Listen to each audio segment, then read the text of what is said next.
I was the Antichrist? Would I even concern myself with scientific dogma like climate change? Or would my soulless cage be devoted towards more selfish agendas like maintaining my youthful arrogance through the promotion of a one-world blood type to trap the innocent among the unwashed masses, of whom I duly pledge my diligent vices and unusable neurological delights, to stress the rest among rejects and nursing home sunflowers?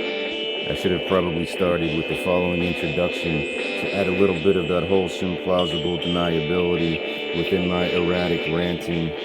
How am I ever going to recite these lines without laughing at all the maniacal blandness of this irregular? Or maybe this is in fact the norm for such an Antichrist-themed, creative undertaking, introspective approach.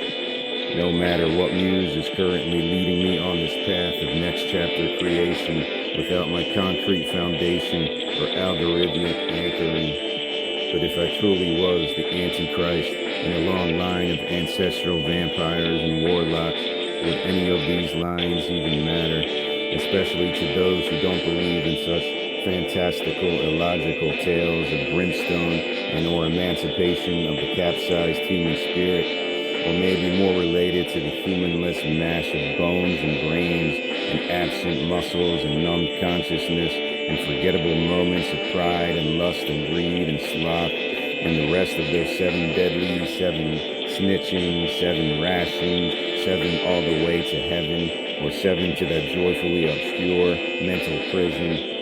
Trying to expand now on these metaphysical topics that I am admittedly sorely uneducated. But why should that stop me from practicing this liberated speech, a dormant expression of the most majestic freedom dumbed down for the clowns and mascots of religion and science and communism compliant, and clocks out of time and rhythm, and moods unusual with wisdom famished for the blue and black and white and crimson and yellow and brave, and champions of television?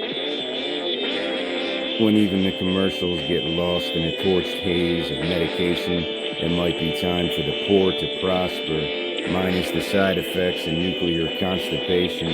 But maybe I'm only conjuring this verbal absurdity to appease my vanity and lackluster bravado, with blood cold and neatly improvised, which directs back to the problem with fear and pride, to maintain the current tide and run to the hills when the motive conspires back from the dead to deliver my own eulogy, with my back snapped in half to remortgage the royalty.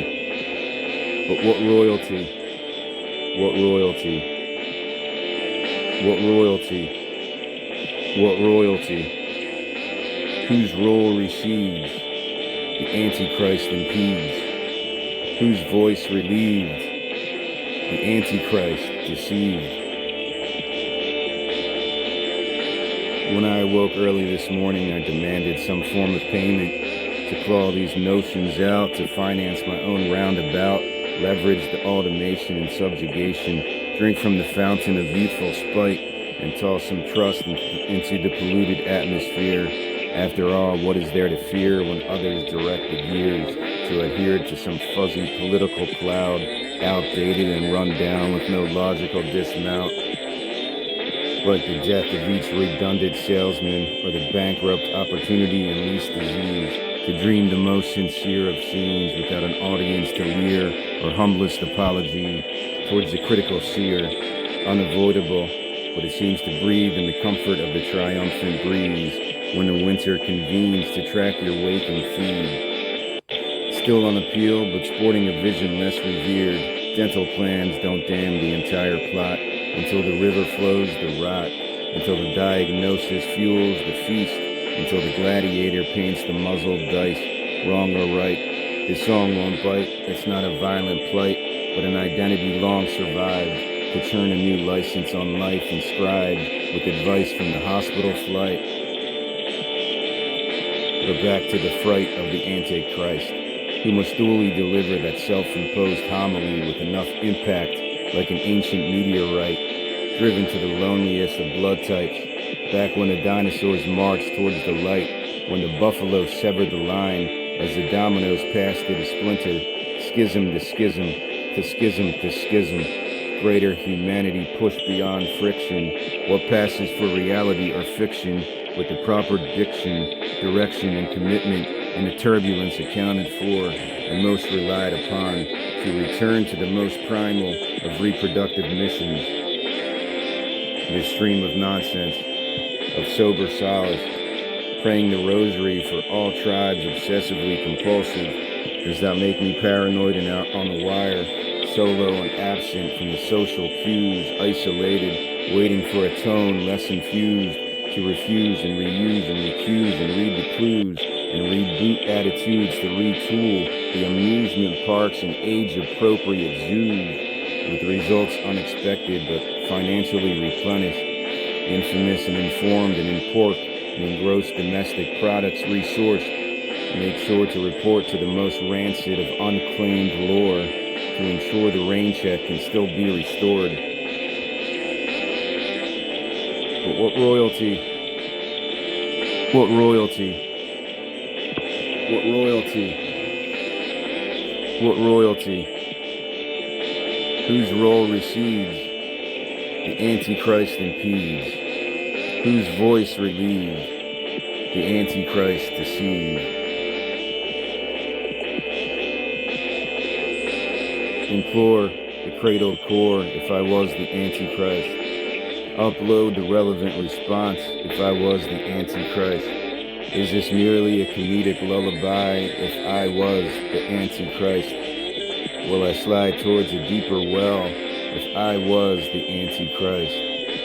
Is uniting the world in peace and love and all that good vibration sung about in the era of free love that I won't pretend to comprehend beyond the simplest simulated sphere, again with the pride, again with the fear, again with the mind games, again with the public domain, again with the censored confusion, again with the sexual blueprints, again with the empire to doctor, again with the citizen improper, in boxes, in tonic, in language, in common, imperfect, in search of, inbred and inside, insight not impolite, encouraged to empathize, but once again back towards the fear and pride. Disrobe the floor if I was the Antichrist. Slice the moon for warmth if I was the Antichrist. Just one more identity to contort if I was the Antichrist. Ears, nose, and throat reborn if I was the Antichrist. Will others breed us seriously to rectify the stilted surgery, to speak ill of those tracked and monitored and under the microphone and microscope, with minds uncorked, the Antichrist most spoken for, Revelation's cover story, do any of these phrases spike some worth, back to those fatal issues regarding the written word, and the poetic price of servitude, to that miserable muse that paints the room with guilt and shame, insulated sin and blame, and the farcical portrayal, and the slander caught in the rain, but the pain always seems to win this digital game, getting the last word. Credit to the spirits burned. Found America in a blue room with no windows to seduce the germs, no hair to feel the cleanest of burns. Sought the Messiah in the complaints, but the love is more conditioned.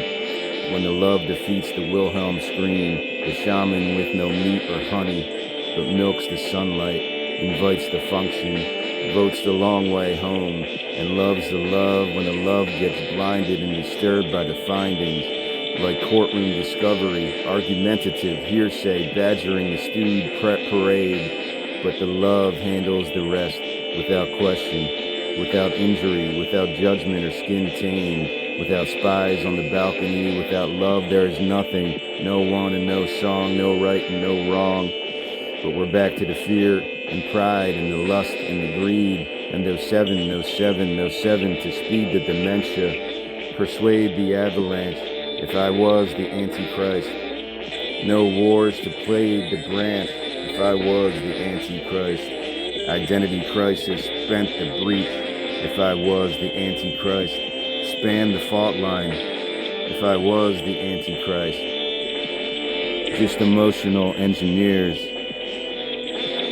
Just emotional engineers. Emotional engineers. emotional engineers. But what royalty? What royalty? But what royalty? What royalty? Whose role recedes? The Antichrist impedes. Whose voice relieves? The Antichrist deceived.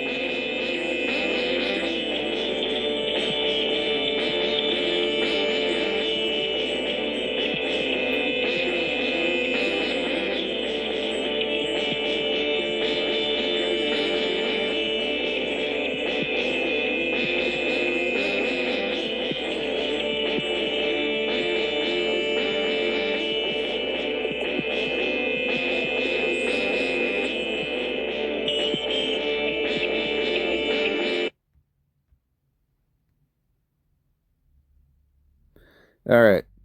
Today is Friday, June 26th, around 9 a.m. Trying to do these in the morning now. This was a weird one. I made the music and beats on this new synthesizer app that I found that's really good, so let me give that credit.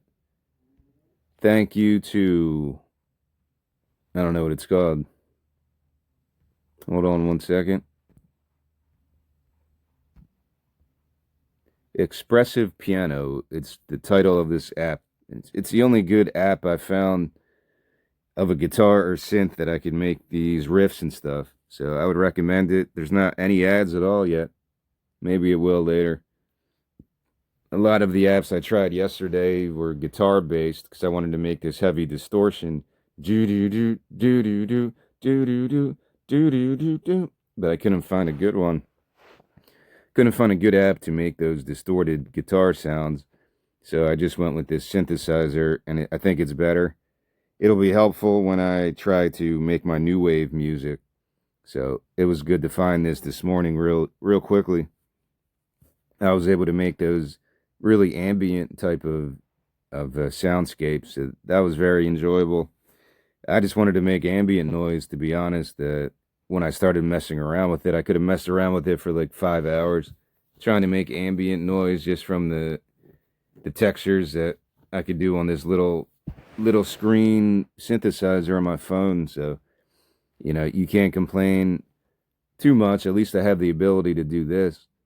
I don't have real instruments, so I got to rely on the digital outlets that I often criticize.